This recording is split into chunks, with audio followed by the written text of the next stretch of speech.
तो दोस्तों, आप लोग को पता होगा, अगर भारत देश को 2047 तक विकसित होना है तो सबसे पहले शिक्षा पे काम करना पड़ेगा। जो हमारे शिक्षा नीति बजट आयोग है, उसको 1 पायदान से लेकर 2 पायदान, 3 पायदान, 4 पायदान एंड दुगुना तिगुना करना पड़ेगा, जिससे देश के शिक्षा की आर्थिक विकास, अगर हमारा देश शिक्षा के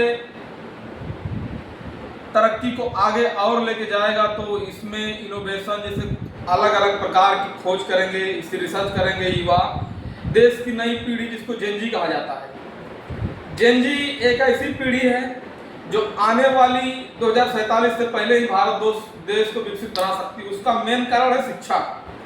भारत देश से मेरा ये बहुत बड़ा रिक्वेस्ट है एंड मैं अपने आप से भारत देश के सरकार के प्रति हाथ जोड़कर वंदना करूंगा और रिक्वेस्ट है कि सरकार किसी भी क्षेत्र में काम करे या ना करे, लेकिन उसको 4 क्षेत्र में अवश्य काम करना बहुत जरूरी है। सबसे पहले शिक्षा बजट।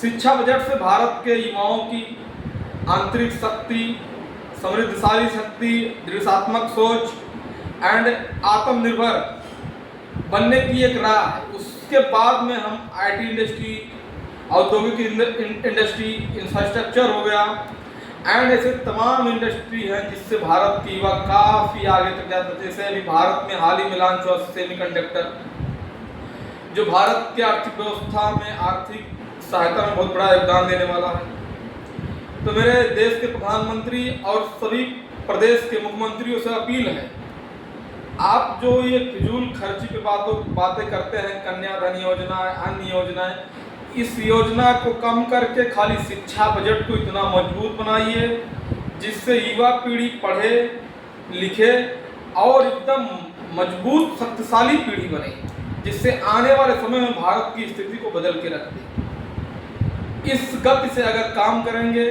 तो देश का नाम रोशन होगा, विकास होगा और सब धार्मिक मुद्दों को हटा के सब धर्मों को साथ लेके चलना हमारा एक कर्तव्य है, हमारे देश की परंपरा है।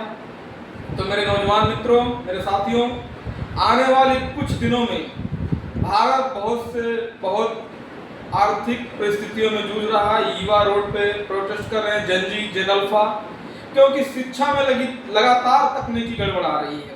हम देखते आ रहे हैं 2014 से 2014 के बाद में बहुत सारे पेपर घोटाला, फर्जी पेपर लीक के मामले आए, जिससे बहुत छात्रों ने आत्महत्या कर लिया। इस तरह से हम विश्व गुरु नहीं बन सकते। अगर हमको विश्व गुरु बनना है, विकसित राष्ट्र बनना है, एक बहुत बड़े मंच पे खड़ा होना है, तो कम से कम देश के शिक्षा बजट में और रफ्तार होनी चाहिए। प्रधानमंत्री से मेरा अपील है, माननीय नरेंद्र मोदी जी से, देश के शिक्षा बजट में ऐसी क्रांति लाइए आप, और एक क्रांति किसानों के बारे में लाइए, हरित क्रांति, जिससे दोनों का आत्मनिर्भर सम्मान इतना मजबूत हो कि देश को एक मंच से उठाकर इतने बड़े पायदान पे पहुंचा दे कि आने वाली विद्रोही शक्तियां, बाहरी शक्तियां जो हैं लगातार धरना प्रदर्शन दे रही हैं, खत्म हो जाए और अनशन खत्म हो जाए। क्योंकि जब आप सही, ईमानदारी और निर्णय और एक मजबूत संगठन के साथ काम करेंगे तभी देश का विकास होगा। जय हिंद, जय भारत, मेरे जेनजी और जेन अल्फा के लोगों से।